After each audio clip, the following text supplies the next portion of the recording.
थोड़ा सा बात कर लेते हैं पर्वत के बारे में, उसके बाद फिर ये टॉपिक भी ख़त्म हो जाएगा। उसके बाद बात करेंगे कि पर्वत के कितने प्रकार उसके बारे में। तो आपको जो है शुरू से लेकर अंत तक देखना है। कोई हार्ड लैंग्वेज का यूज़ नहीं है, कोई हार्ड शब्द का नहीं यूज है, कोई वैसा आपको डिफ़िकल्ट टाइप में लगेगा ही नहीं, ठीक है। तो वीडियो को शुरू से अंत तक देखिएगा। तो चलिए बात करते हैं कि पर्वत के बारे में। तो पर्वत जो है पृथ्वी की सतह की प्राकृतिक ऊंचाई है। पर्वत क्या है? तो पर्वत जो है पृथ्वी की जो सतह होता है, जो लेयर होता है, उसका जो है प्राकृतिक ऊंचाई है, मतलब वो नेचुरल वो जो हाइट है वो है, ठीक है। जो समुद्र तल से अगर बात किया जाए तो ये है 900 मीटर या उससे अधिक। कितना है?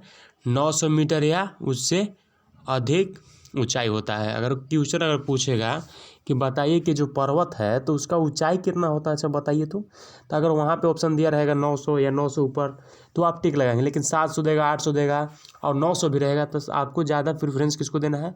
900 वाला के। यही बात है इसमें। अगला पॉइंट बात करते हैं कि पर्वत का जो आधार है, पर्वत का क्या? पर्वत का आधार जो है चौड़ा तथा शिखर जो है सामान्यतः नुकीला होता है। पर्वत का जो नीचे वाला जो अथी होता है आधार, वो क्या होता है? वो देखा जाता है अधिकतर जो है चौड़ा ही होता है।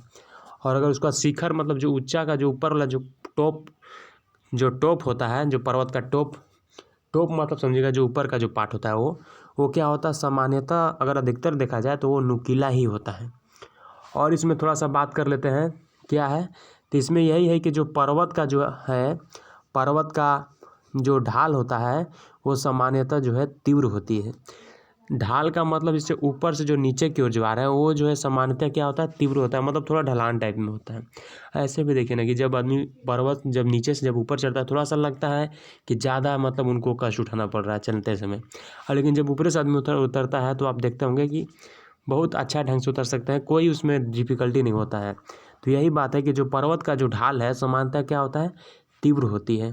अब बात कर लेते हैं थोड़ा सा पॉइंट कि जो पर्वत है, पर्वत पूरे स्थलीय क्षेत्रफल का 1/4 भाई, ये बहुत इंपॉर्टेंट पॉइंट आ गया कि जो पर्वत है, पर्वत क्या है? स्थलीय क्षेत्रफल का जो है 1/4 मतलब 1/4 भाग जो है पर्वत जो है स्थलीय क्षेत्रफल का है।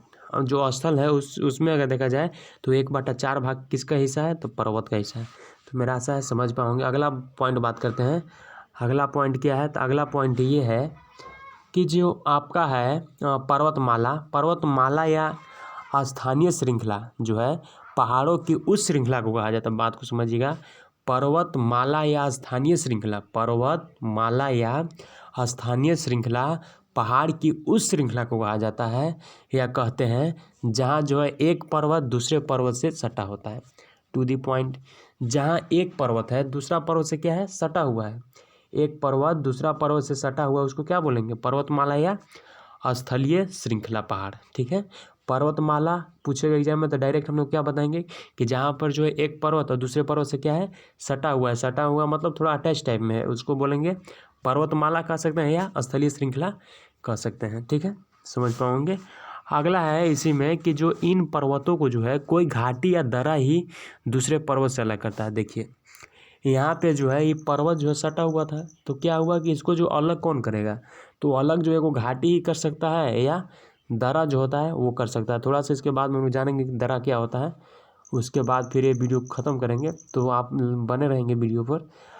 अगर बात किया जाए कि पर्वत के उदाहरण क्या है, तो पर्वत का उदाहरण आपको हो जाएगा हिमालय हो जाएगा, एंडीज हो जाएगा, अल्पास हो जाएगा और रॉकी होगा। ये सब इत्यादि यहाँ पे हम कह सकते हैं। और भी पर्वत के उदाहरण है, लेकिन इतना ही काफ़ी है अगर आप दे सकते हैं इतना एग्जाम्पल तो समझ पाओगे कि पर्वतमाला क्या होता है। तो हम लोग डायरेक्ट बताएंगे कि जो आपका पर्वत जो है वो क्या है? एक दूसरे से सटा हुआ है, उसी को हम लोग बोलते हैं पर्वतमाला बोलते हैं या स्थलीय श्रृंखला पहाड़ बोलते हैं, ठीक है।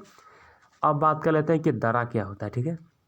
दर्रा, उसके बाद हिमनद है, उसके बाद ख़त्म करेंगे। दर्रा क्या होता है? तो दर्रा वह मार्ग जिससे जो है किसी पर्वत श्रृंखला को पार किया जा सकता है। देखिएगा दर्रा क्या होता है? तो दर्रा वह मार्ग होता है, वह रास्ता होता है जिससे जो है पर्वत श्रृंखला को क्या किया जा सकता है? पार किया जाए। जो पर्वत है, एक पर्वत दूसरे तरफ जो है पार किया जा सकता है, क्रॉस किया जा सकता है, उसको बोलते हैं दर्रा। वह मार्ग जिससे किसी पर्वत मतलब कोई भी पर्वत श्रृंखला को जो है पार किया जाता है। मतलब पर्वत श्रृंखला को मोटा मोटी बात यह है कि पर्वत श्रृंखला को पार करना है, पार किया जा सकता है, उसे दर्रा कहते हैं। एग्जाम्पल जैसे में नथुला जो है एक दर्रा है। अब बात कर लेते हैं हिमनद। हिमनद क्या है? तो हिमनद ऐसे पर्वत जिन पर जो है हमेशा बर्फ़ जमी रहती है। हिमनद क्या है? तो हिमनद ऐसे पर्वत जिन पर हमेशा बर्फ़ जमी रहती है, उसे हम लोग हिमनद कहते हैं। ठीक है, हिमनद मतलब ठंडा वाला, हिम मतलब समझिए ना।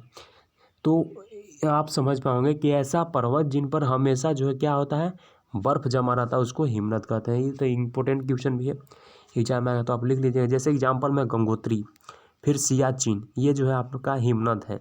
यहाँ से एक ऐसा पर्वत ही है जहाँ पे हमेशा जो है बर्फ़ जमा ही रहता है। तो अब आज का वीडियो को जो है यहीं पे ख़त्म करते हैं। आप लोग समझ पाओगे कि हिमनद क्या होता है। ऐसा पर्वत जहाँ पे जो हमेशा बर्फ़ जमा रहता है, हिमनद।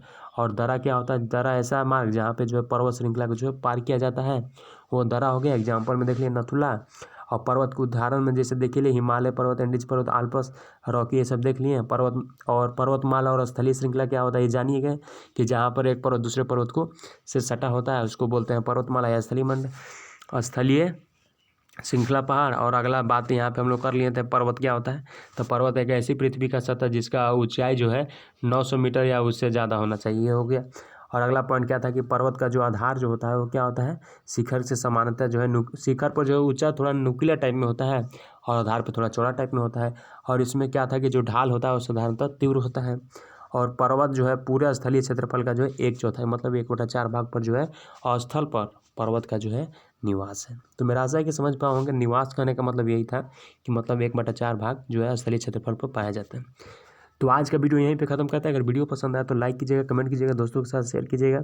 चैनल पर बने रहिएगा, सब्सक्राइब करके ऑल नोटिफिकेशन क्लिक कर लीजिएगा, ताकि मैं जब भी कोई वीडियो अपलोड करूँगा तो सबसे पहले आपके पास पहुँचे। और डिस्क्रिप्शन में कुछ लिंक रहेगा, वहाँ पर आप विजिट जरूर कीजिए और देखिए। अगर आपको हेल्पफुल लगे तो आप ज़रूर विजिट कीजिए। चलिए मिलते हैं नेक्स्ट वीडियो में। Thank you.